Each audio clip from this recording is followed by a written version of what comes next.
Hey everyone, hope you're doing good. Hope you had a great start to the week. It was pretty awesome, not gonna lie. Alright, today we are starting a new public domain book, The King in Yellow. It's an old one. It was written in the late 19th century. And it most notably, I think, influenced Lovecraft. Because everyone knows Lovecraft, and Lovecraft directly got a lot of stuff from The King in Yellow. Even if it was just themes, and I think the Yellow King himself became a Lovecraft lore, mythos, character, deity, whatever it is in there.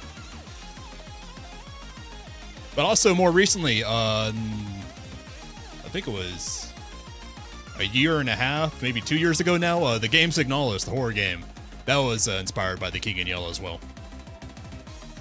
But today we will be reading the stories in The King in Yellow and the Court of the Dragon and the hell was that the name of this story? The Prophet's Paradises. The Prophet's Paradise, I should say. Reading these out of order, these are just the ones that I remember being more interesting. And I figured they'll be a good starting place for this story. I don't think we'll read every story in The King in Yellow, just because the author is frankly a Francophile.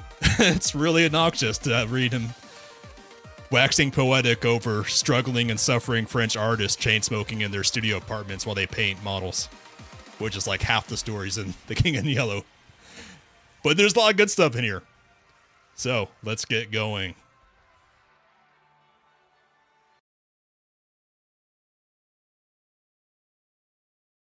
With music. Tone that down a little.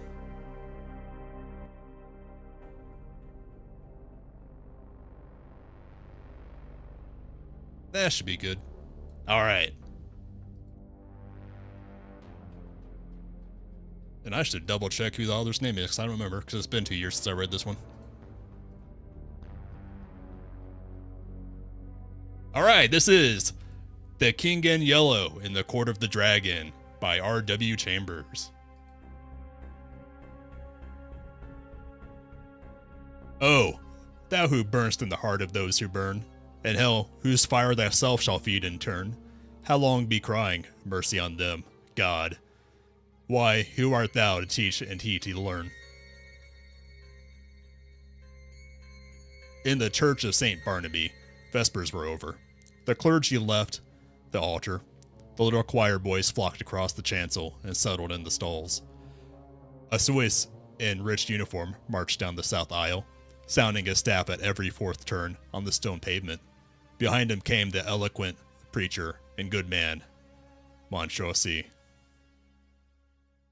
C dash dash dash dash. Alright. Monsieur Champney. My chair was near the chancel rail. I now turned toward the west end of the church. The other people between the altar and the pulpit turned too. There was a little scraping and rustling while the congregation seated itself again. The preacher mounted the pulpit stairs, and the organ voluntarily ceased. Organ voluntary, sorry. I had always found the organ playing at St. Barnaby highly interesting. Learned and scientific it was, too much so for my small knowledge, but expressing a vivid if cold intelligence. Moreover, it possessed the French quality of taste. Francophile.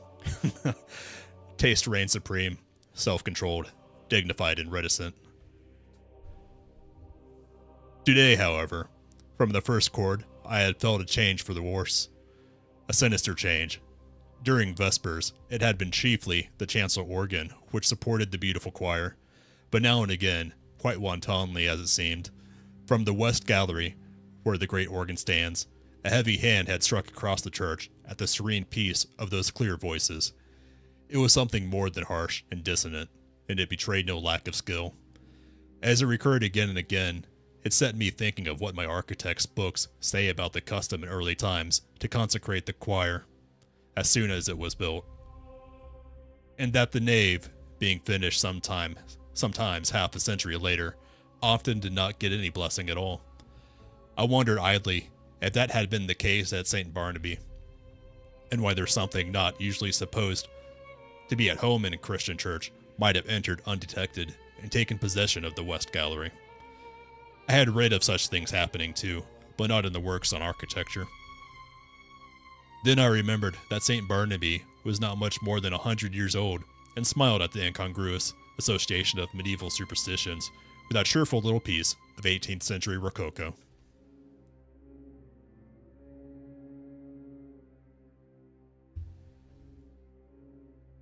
But now Vespers were over, and there should have followed a few quiet chords fit to accompany meditation while we waited for the sermon.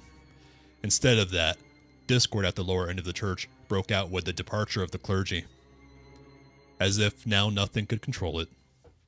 I belong to those children of an older and simpler generation who do not love to seek for psychological subtleties in art, and I have ever refused to find in music anything more than melody and harmony. But I felt that in the labyrinth of sounds now issuing from that instrument, there was something being hunted. Up and down, the pedals chased him, while the manuals blared approval. Poor devil.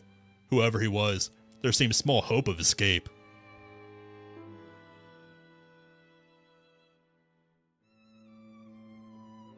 My nervous annoyance changed to anger.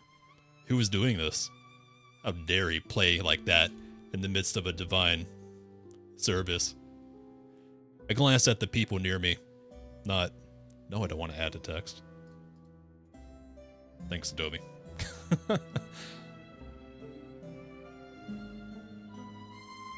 I gotta go back. Where was I? My nervous annoyance changed to anger. Who was doing this? How dare he play like that in the midst of divine service? I glanced at the people near me. Not one appeared to be in the least disturbed. The placid brows of the kneeling nuns, still turned towards the altar, lost none of their devout abstraction under the pale shadow of their white headdress. The fashionable lady beside me was looking expectantly at Monsieur C. For all her face betrayed, the organ might have been singing an Ave Maria.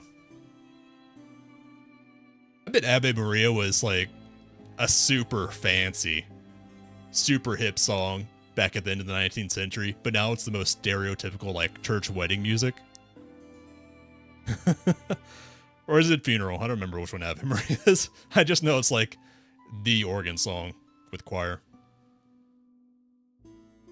But now, at last, the preacher had made the sign of the cross and commanded silence. I turned to him gladly. Thus far, I had not found the rest I had counted on when I entered St. Barnaby that afternoon. I was worn out by 3 nights of physical suffering and mental trouble. The last had been the worst, and it was an exhausting body, and a mind benumbed and yet acutely sensitive, which I had brought to my favorite church for healing, for I had been reading The King in Yellow. The sun ariseth.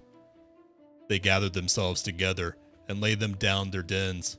Monsieur C. delivered his text in a calm voice, glancing quietly over the congregation. My eyes turned, I knew not why, toward the lower end of the church. The organist was coming from behind his pipes and passing along the gallery on his way out. Way out. I saw him disappear by a small door that leads to some stairs which descend directly to the street. He was a slender man, and his face was as white as his coat was black. Good riddance, I thought. With your wicked music, I hope your assistants will play the closing voluntary. With a feeling of relief, with a deep, calm feeling of relief, I turned back to the mild face in the pulpit and settled myself to listen. Here, at last, was the ease of mind I longed for. My children, said the preacher, one truth the human soul finds hardest of all to learn, that has nothing to fear. It can never be made to see that nothing can really harm it. Curious doctrine, I thought. For a Catholic priest, let us see how he will reconcile that with the fathers. Nothing can really harm the soul, he went on in his coolest, clearest tones. Because... But I never heard the rest. My eye left his face. Oh.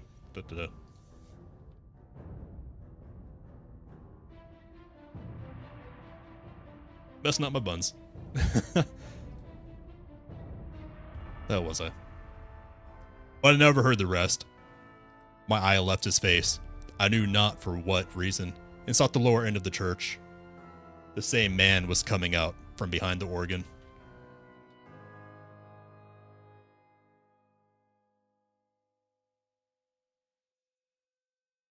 The same man was coming out from behind the organ, and was passing along the gallery the same way. But there had not been time for him to return, and if he had returned, I must have seen him. I felt a faint chill, and my heart sank. And yet, his going and coming were no affair of mine. I looked at him. I could not look away from his black figure and his white face. When he was exactly opposite to me, he turned and said across the church, straight into my eyes, a look of hate, intense and deadly. I have never seen any other like it. Would to God I might never see it again. Then he disappeared by the same door through which I had watched him depart less than 60 seconds before.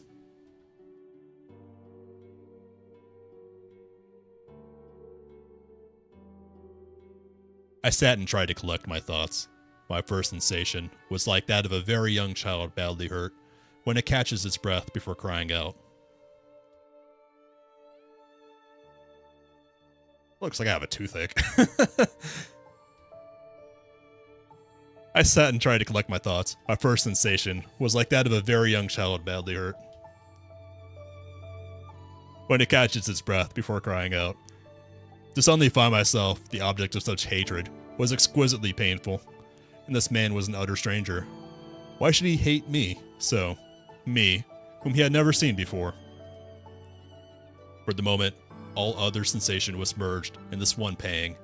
Even fear was subordinate to grief, and for that moment, I never doubted.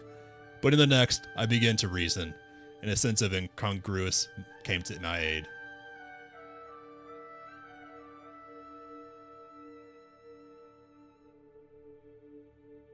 I got to hit loop on the song. Whoops. There we go. Little scuff tonight. That's just how it goes. As I have said, St. Barnaby is a modern church. It is small and well lighted. One sees all over it almost at a glance. The organ gallery gets a strong white light from a row of long windows in the clerestory, which had not even colored glass. The pulpit being in the middle of the church, it followed that, when I was turned toward it, whatever moved at the west end could not fail to attract my eye. When the organist passed it was no wonder that I saw him. I had simply miscalculated the interval between his first and the second passing. He had come in that last time by the other side door. As for the look which had so upset me, there had been no such thing, and I was a nervous fool. I looked about. This was a likely place to harbor supernatural horrors. That clear-cut, reasonable phase of Monsieur C. Monsignor. Is that not the same as Monsieur? Monsignor? I have no idea. I guess it's a French title. Monsignor C. His collected manner and easy, graceful gestures, were they not just a little discouraging to the notion of a gruesome mystery? I glanced above his head and almost laughed. That flyaway lady supporting one corner of the pulpit canopy, which looked like a fringed damask tablecloth in a high wind, at the first attempt of a basilisk to pose up there in the organ loft, she would point her gold trumpet at him and puff him out of existence.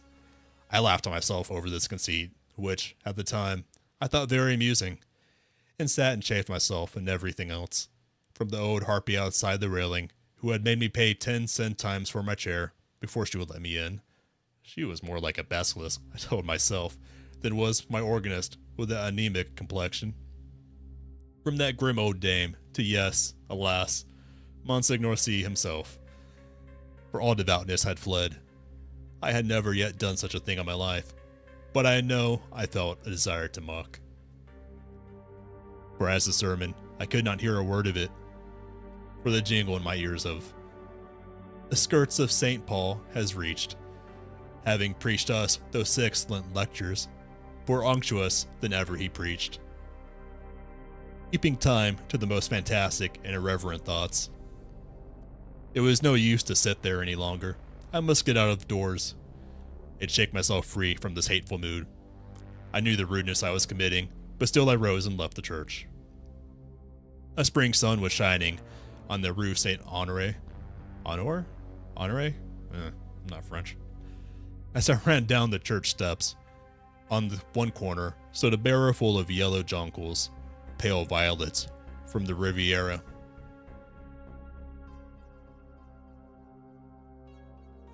Dark Russian violets, and white Roman hyacinths. Hyacinths?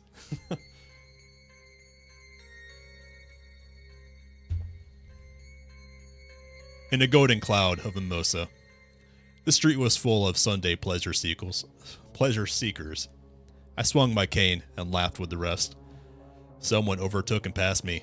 He never turned, but there was the same deadly malignity in his white profile that there had been in his eyes. I watched him as long as I could see him. His lithe back expressed the same menace. That was a... just randomly lost my place. The same menace. Every step that carried him away from me seemed to bear him on some errand connected with my destruction. I was creeping along, my feet almost refusing to move. There began to dawn on me a sense of responsibility for something long forgotten. It began to seem as if I deserved that which he threatened. It reached a long way back. A long, long way back. It had lain dormant all these years. It was there though, and presently it would rise and confront me. But I would try to escape, and I stumbled as best I could into the Rue de Rivoli, across the Place de la Concorde, and onto the quay. I looked with sick eyes upon the sun, shining through the white foam of the fountain, pouring over the backs of the dusky bronze river gods, on the faraway arc, a structure of amethyst mist, on the countless vistas of gray stems and bare branches faintly green. Then I saw him again, coming down one of the chestnut alleys on the Cour de la Reine. I left the riverside, plunged blindly across the Champs-Élysées, and... okay, this is turning into a tour guide of France. I'm guessing we're in Paris, I'm not sure though. Sorry.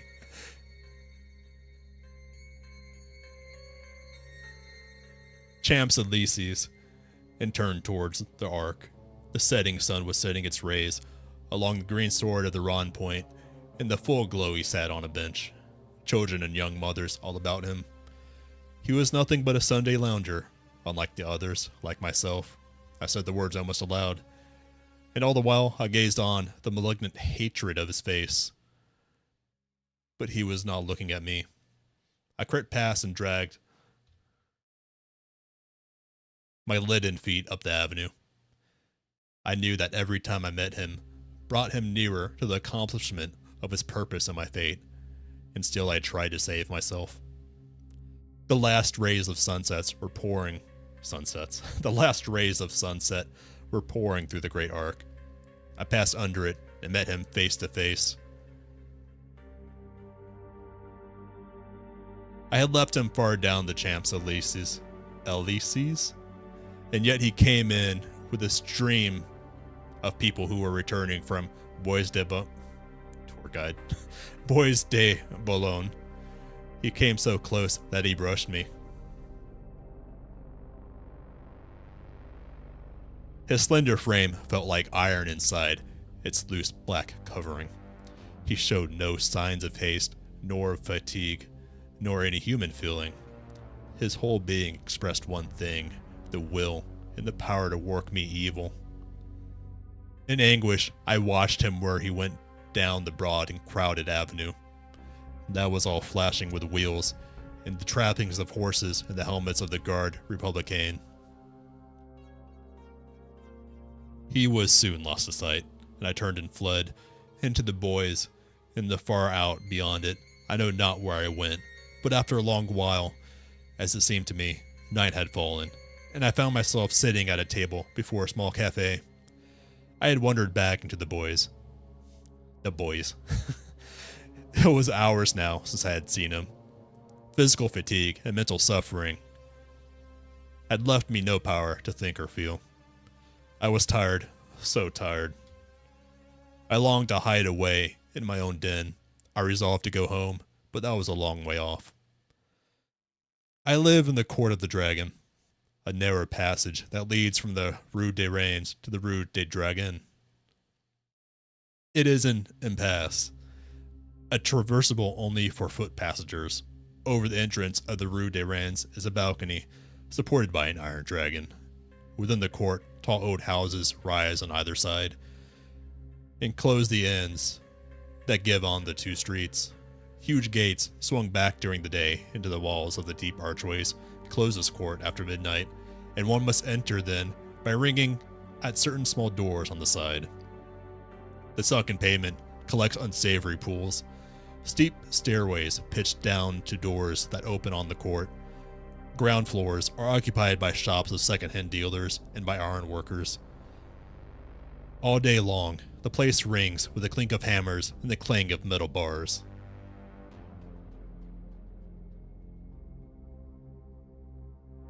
Unsavory as it is below, there is a cheerfulness and comfort and hard, honest work above. 5 flights up are the ateliers of architects and painters, in the hiding places of middle-aged students like myself who want to live alone. When I first came here to live, I was young and not alone. I had to walk a while before any conveyance appeared, but at last, when I had almost reached the Arc de Triomphe again, an empty cab came along and I took it. From the Arc to the Rue des Reines is a drive of more than half an hour, especially when one is conveyed by a tired cab horse. Oh, horse and buggy, not taxi cab. I forgot for a second this was late 19th century. I guess they didn't have the Model T then. By a tired cab horse that has been at the mercy of the Sunday fete makers?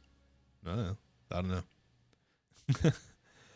There had been time before I passed under the dragon's wings to meet my enemy over and over again, but I never saw him once, and now refuge was close at hand. Before the wide gateway, a small mob of children were playing. Our concierge and his wife walked among them with their black poodle, keeping order. Some couples were waltzing on the sidewalk. I returned their greeting and hurried in. All the inhabitants of the court had trooped out into the street. The place was quite deserted, lighted by a few lanterns hung high up, in which the gas burned dimly. My apartment was at the top of a house, halfway down the court, reached by a staircase that descended almost into the street, with only a bit of passageway intervening. I set my foot on the threshold of the open door. The friendly old ruinous stairs rose before me, leading up to the rest and shelter. Looking back over my right shoulder, I saw him. 10 paces off, he must have entered the court with me. He was coming straight on, neither slowly nor swiftly, but straight on to me. And now he was looking at me. For the first time since our eyes encountered across the church, they met now again, and I knew that time had come. Retreating backward down the court, I faced him. I meant to escape by the entrance on the Rue du Dragon. His eyes told me that I never should escape. It seemed ages while we were going, I retreating, he advancing, down the court in perfect silence. But at last I felt the shadow of the archway, and the next step brought me within it. I had meant to turn here and spring through into the street, but the shadow was not that of an archway, it was that of a vault. The great doors of the Rue du Dragon were closed. I felt this by the blackness which surrounded me, and at the same instant I read in his face, how his face gleamed in the darkness, drawing swiftly nearer. The deep vaults, the huge closed doors, their cold iron clamps were all on his side. The thing which he had threatened had arrived. It gathered and bore down on me from the fathomless shadows. To the point from which it would strike was his infernal eyes. Hopeless, I set my back against the barred doors and defied him. There was a scraping of chairs on the stone floor, and a rustling as the congregation rose. I could hear the Suisse's staff on the south aisle, preceding Monsignor C. to the sacristy. The kneeling nuns, roused from their devout abstraction, made their reverence and went away. The fashionable lady, my neighbor, rose also. With graceful reserve, as she departed, her glance just flitted over my face in disapproval. Half dead, or so it seemed to me, yet intensely alive to every trifle. I sat among the leisurely moving crowd, then rose too and went toward the door. I had slipped through the sermon. Had I slipped through the sermon?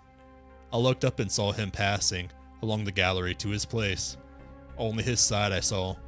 The thin, bent arm and its black covering looked like one of those devilish, nameless instruments which lie in the disused torture chambers of medieval castles.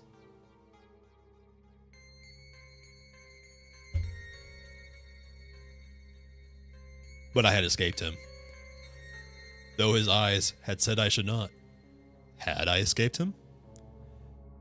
That which gave him the power over me came back out of oblivion, where I had hoped to keep it, for I knew now, death in the awful abode of lost souls, whether my weakness long ago had sent him. They had changed him for every other eye, but not for mine. I had recognized him almost from the first. I had never doubted what he was come to do, and now I knew, while my body sat safe in the cheerful little church, he had been hunting my soul in the court of the dragon. I crept to the door. The organ broke out overhead with a blare. A dazzling light filled the church, blotting the altar from my eyes. The people faded away. The arches, the vaulted roof vanished. I raised my seared eyes to the fathomless glare, and I saw the black stars hanging in the heavens, and the wet winds from the lake of Hali chilled my face. And now, far away, over leagues of tossing cloud waves, I saw the moon dripping with spray, and beyond, the towers of Carcosa rose behind the moon. Death in the awful abode of lost souls, whither my weakness long ago had sent him, had changed him for every other eye but mine.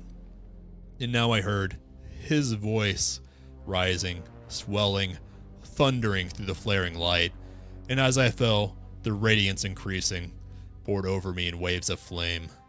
Then I sank into the depths, and I heard the King in Yellow whispering to my soul, "It is a fearful thing to fall into the hands of the living God." That was not the King in Yellow. This was part of the King in Yellow. This was in the Court of the Dragon. I really adore this story, despite it being kind of a tourist travelogue of Paris or wherever this is in France. But it's just so cool. I think the coolest part for me is how in the Court of the Dragon in older ancient times, dragon referred to the devil, to Satan himself. So the overtone or undertone, I guess, for the story is that the speaker has been in the devil's court from the start. So the ending was known from the beginning, which I believe it said. Well, at some point it said that he already knew that the organist was coming for her soul or something like that. And the organist turned out to be the King in Yellow, who is the living God. But that was a very cool story. One of my favorites in this book. We are now on to The Prophet's Paradise, and this one is much different. It is less a coherent story and more a collection of very short vignettes, and I think some poems, or just vignettes, that are theme and tone setting, I think. There may be some more literal stuff in the vague lore of The King in Yellow. The King in Yellow as a whole is a very vague and disconnected book of very different stories that are at best loosely connected thematically and with very specific phrases. And even then, I think only the first half of the book has like specific references to The King in Yellow, and the rest are just kind of 19th century creepypastas. But they're cool. They're cool.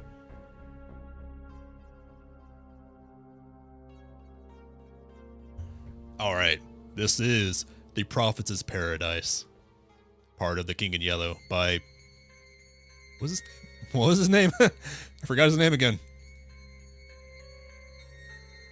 Because I've only read this once a few years ago. R.W. Chambers. The Prophet's Paradise, part of the King in Yellow by R.W. Chambers.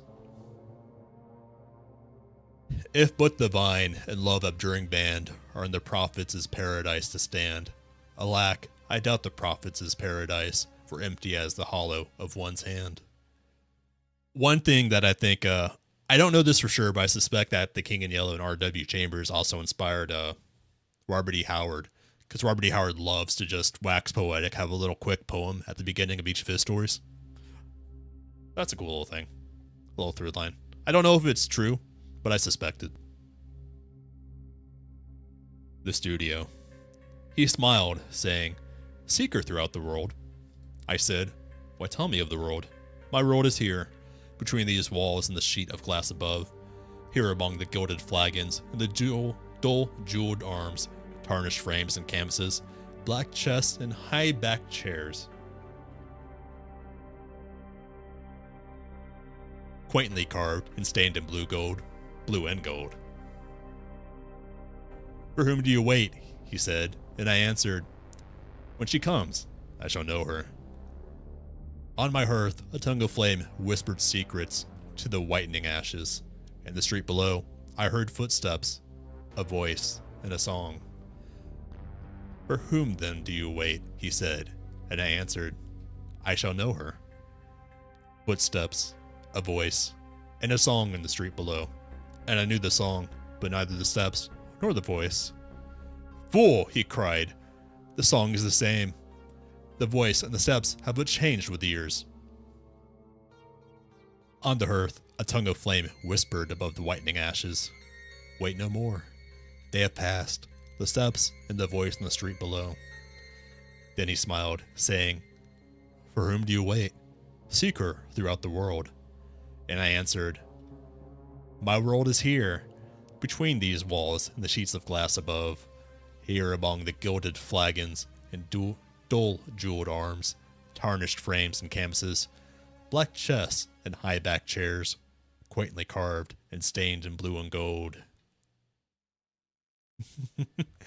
That's just such a cute little vignette that I feel like this one is the first vignette in this because it's asking questions. It's getting us to start asking questions ourselves, to start thinking about things.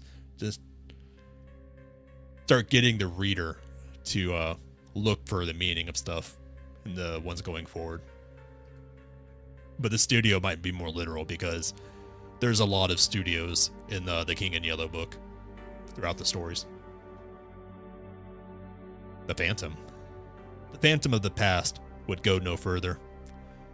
"If it is true," she sighed, "that you find in me a friend, let us turn back together. You will forget here, under the summer sky." I held her close, pleading, caressing. I seized her, white with anger, but she resisted. If it is true," she sighed, "that you find in me a friend, let us turn back together. The phantom of the past would go no further." I think that one's a little bit more literal, a little more easy to track. That's just phantom of the past is past loves that you can't hold on to, the ones that got away.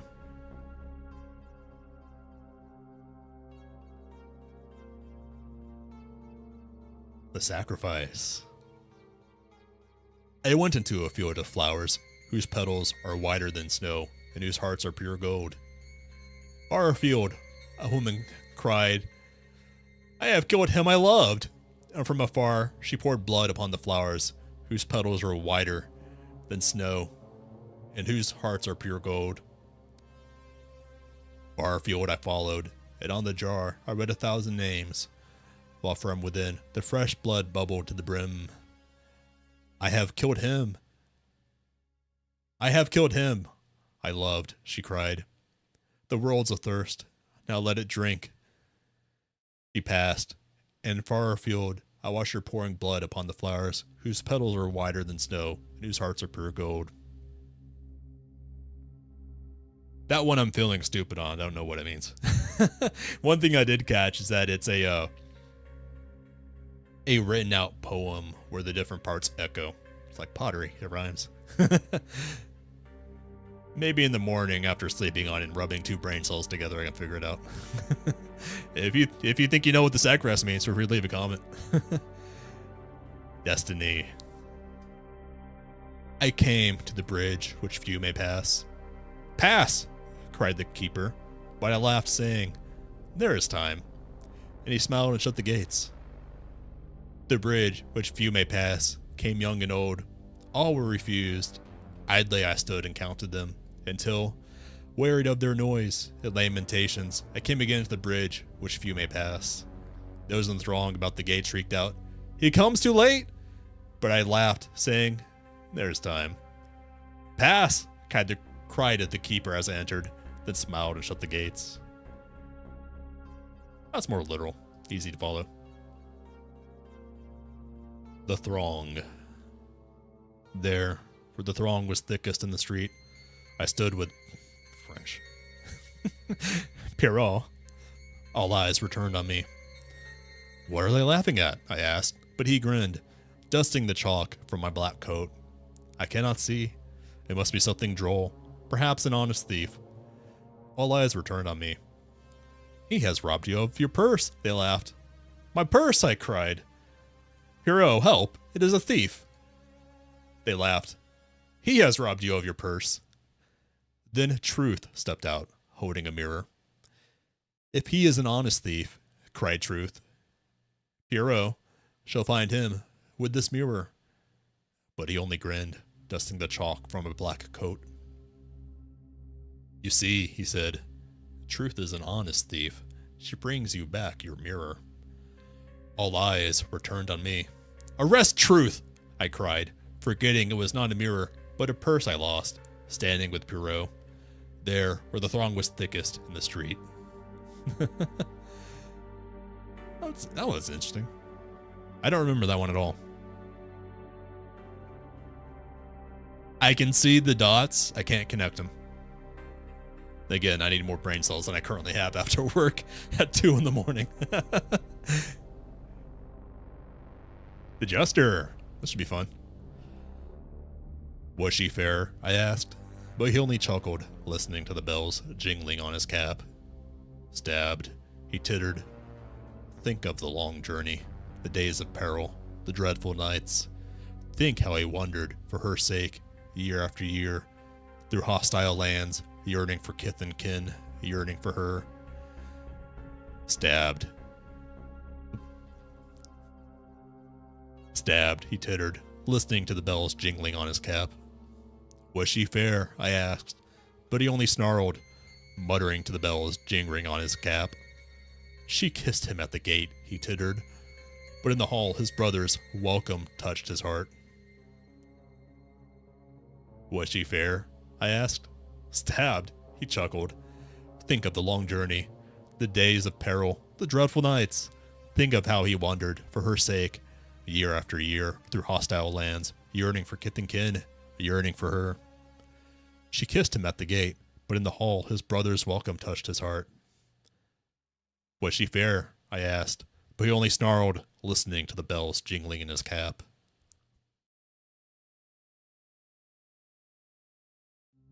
I feel like I should get that one, but again, I like brain cells. That almost feels like one of the logic puzzles that were in the Crypt Master game.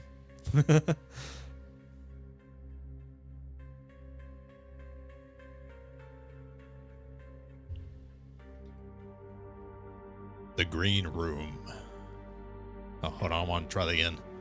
The Green Room. The clown turned his powdered face to the mirror. If to be fair is to be beautiful, he said, who can compare me? Who can compare with me in my white mask? Who can compare with him in his white mask? I asked of Death beside me. Who can compare with me? Said Death, for I am paler still. You are very beautiful, sighed the clown, turning his powdered face from the mirror. That's a clever, quick one. Quick little clever one. The love test. If it is true that you love, said Love, then wait no longer. Give her these jewels, which would dishonor her, and so dishonor you in loving one dishonored. If it is true that you love, said Love, then wait no longer. I took the jewels and went to her, but she trod up upon them, sobbing, Teach me to wait. I love you. Then wait, if it is true, said Love. That's a clever and quick one. I get it. I'll let you get it on your own. All right. These go by fast, the King in Yellow stories. At least these two do. There's some longer ones, aren't there? I know the Repair of Reputations. That's one of the ones I remember the most. I kind of want to save that one for one of the last ones because I think, it's not my favorite, but it's the most interesting, probably the easiest to follow. It's a coherent story, self-contained. The Mask, similar.